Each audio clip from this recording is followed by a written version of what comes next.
What's up everybody, and welcome back to the John Modeling YouTube channel. Today we're gonna sort through those bins right there, try and get our way working back to put this thing back together. Maybe mess around with the wiring harness stuff and probably paint the manifolds, because I tried to do some vapor blasting on the throttle body yesterday, and I was hoping the remaining paint after going through a chemical bath and the hot water bath would wear off most of the black paint that was there. Turns out it's very strong, and I'm not comfortable taking apart the throttle body, and even if I could, there's some needle bearings in there that I'm not comfortable getting anywhere near the sandblasting or the vapor blasting cabinet, so we're just gonna paint them black again, and we're probably gonna do the same thing to the valve cover. So welcome back to the channel, and without further ado, let's just go ahead and get into it. So here we are checking out the state of where we left this car last time. Got to clean all this grime off. Probably gonna stick another paper towel assortment in there just to make sure that it soaks up all that junk. And we're gonna end up taking the valve cover off just so we can get that cleaned up and repainted, because there's kind of some wear and it looks kind of gross, and I'd like to make this engine bay look a little bit better than this. Alrighty, so just got everything taped up and painted in terms of throttle body and intake manifold. So now we're gonna take all that crap out of there. I went ahead and put another layer of paper towels in the intake. Fuel vapor is very stuck on there. Holy crap. Oh, there we go. Because I think I've narrowed down the fuel pressure problem and why the injector seals were leaking in the first place. Take a look at the fuel pressure regulator when I had everything taken apart, and it appears to be original to the engine that I used as a donor. And that engine, when I took it apart the first time, had several broken ring lands, all of the exhaust valves were bent, and it just didn't look like it had ever been maintained. So I'm very excited to put all this back together and go drive the car and see if it behaves in a faster manner than that 318 Ti that I was referencing in the last video about this car. Because that thing was a little scooter, and this thing isn't, but it should be. So, oopsies. Yeah, we're gonna get that wire brush. Here we go.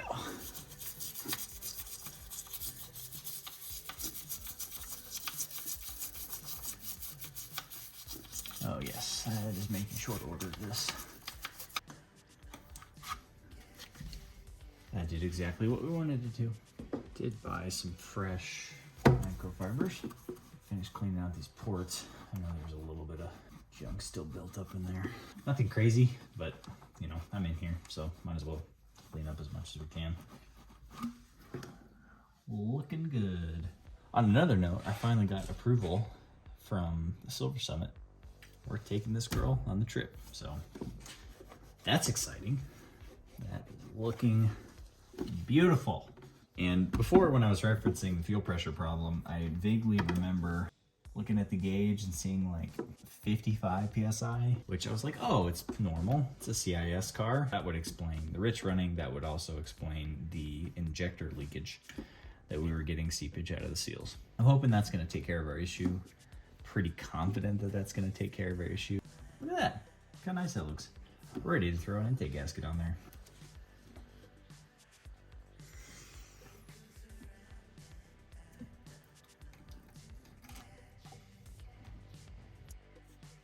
All right, now we got a gasket on there. Do one last double check, make sure there's no crap on the valves, any large chunks. Everything's looking good.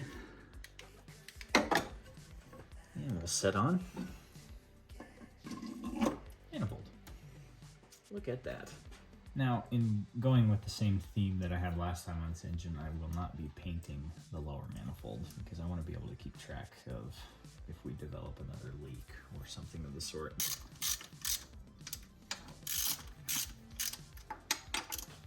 Alrighty, so here we have the fuel injection system. I went ahead and took the injectors apart, took the little caps off, cleaned up the tips. I had these rebuilt when I put this engine together the first time, so I know that they're probably fine in terms of cleanliness and all that jazz. So I just wanted to pop the caps off, obviously replace the seals because they were leaking, but I have a feeling that the culprit of all of our problems with leaking fuel pressure and rich running is this guy, our fuel pressure regulator. Now, injector seals. I have to look at the picture again, but if I'm not mistaken, it goes spacer, seal, pencil cap. But you need to double check. All right, so that is the correct order. So we'll go ahead and put those together. There we go. Alrighty, there we go. Rebuilt injectors.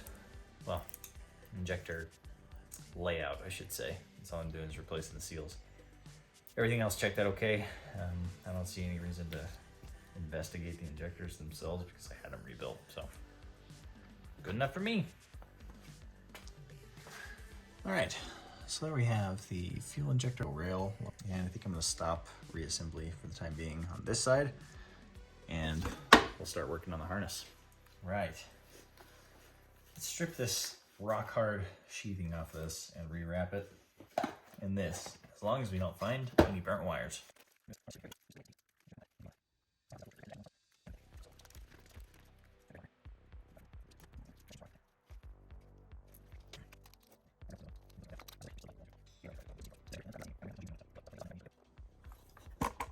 Alright, so I think I disassembled as much as I want to, and we're going to start reassembly with the coil wiring harness. I got some of this 50 mil wide cheap China YC industrial tape. Sure, this is kind of a knockoff of the Mercedes-Benz Tessa, but we're going to try it out, see what it looks like.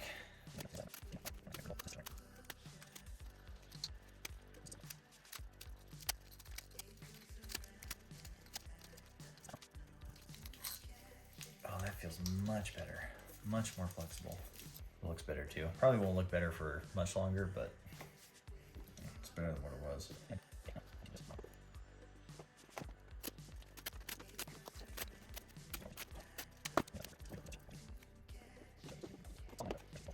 I think just leave these guys out like this. We'll kind of modify the harness at this section to where I have tons of ground strap, tons of positive, tons of room for my oxygen sensor, and we'll just wrap this all the way up. Got plenty of room to work with the grommet for the firewall. But yeah, I think I like that. Start there and work our way back.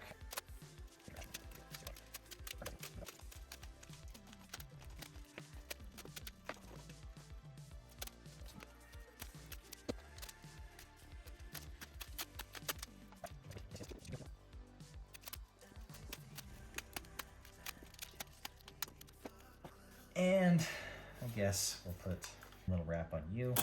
We can figure out the coil wiring situation when we get to that point.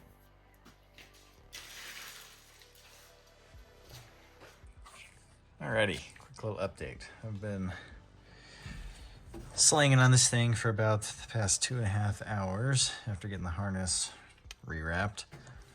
I'm basically trying to set up my constraints for where I can place stuff, because I still do want to keep a positive battery, everything right there. The coil wiring is a mess because this is a coil on plug conversion, and normally the coils bolt down over there in that corner, so all that wiring is super long. I know my intake manifold comes really close to the firewall right here, so we're gonna have to figure out something to do with relay block. I'm still thinking that I'll be able to use this little guy to mount these two, hopefully. This is our C101 connector and diagnostic plug. I set up my constraints down here too, just to see. I think I'm gonna try and put the oxygen sensor wiring on this side as well. Hopefully it won't get any weird interference over here, but I think it looks better living over here. Over on this side, I don't know if you can see it on there, but that is the ground for everything pretty much. And that's where it was living before. I was kind of not satisfied with that, but I think I might steal some that heat insulating silver stuff off of another project that I've got going right now and loom that onto the ground wire. That way it can still live down there and I won't have to worry about it cooking itself. And other than that, we're just kind of getting everything laid back down over here so we don't forget anything like I've already done. Hopefully I can loom this back through here. I'm gonna have to take that apart, but that's okay. Just a quick little update. I thought it would be more entertaining to kind of do just a little overview of everything once I get it all situated, rather than showing the entire process and boring everybody out of their minds. So this is what we have. I'll give you a quick little teaser. Repainted the intake and the throttle body. They're 10 footers for sure, but it's looking pretty sweet. Well, ladies and gentlemen, I think that's gonna about call it for today. This is the face of minor defeat. Tried to, like I said last time, reroute the harness in a way that would get all this stuff away from the hot exhaust manifold. Turns out, without remaking pretty much the whole harness, I can't do that yet. One of these days, I'd like to switch this over to a standalone with a custom harness. So for now, you know, I guess it worked for 30,000 miles, and what's it been? 7 years? So obviously it's been working for a while and hasn't really given me any problems. I checked the wiring, make sure there wasn't any burn marks anywhere. Nothing was really cooked, so I think it's okay. I'll get some of that silver heat insulation sleeve stuff and sleeve the parts of the harness that I feel need extra protection, and I think I'll just call that good for now. Oh, over here, got our new injector seals in, cleaned manifold. The valves are clean now. One thing that I should probably take out before I leave tonight is the steering shaft, because I got a new Weibo for that, which that is needed to be done for a really long time. Finally installed the little metal retaining clip that holds the fuel lines apart from each other, because those have been rattling around and rubbing on that stand, causing some rust, which is not sweet. Yeah, I actually might leave that until Monday night, because it's Sunday now and I've been working for about 5 hours. I'm kind of burnt out, so to prevent myself from making any stupid mistakes or getting angry, which is not necessary in a situation like this, I'm going to stop while I'm ahead and come back with a fresh mind and fresh gumption for getting this done. So, I really appreciate your time here today, and we will see you in the next one. Bye-bye.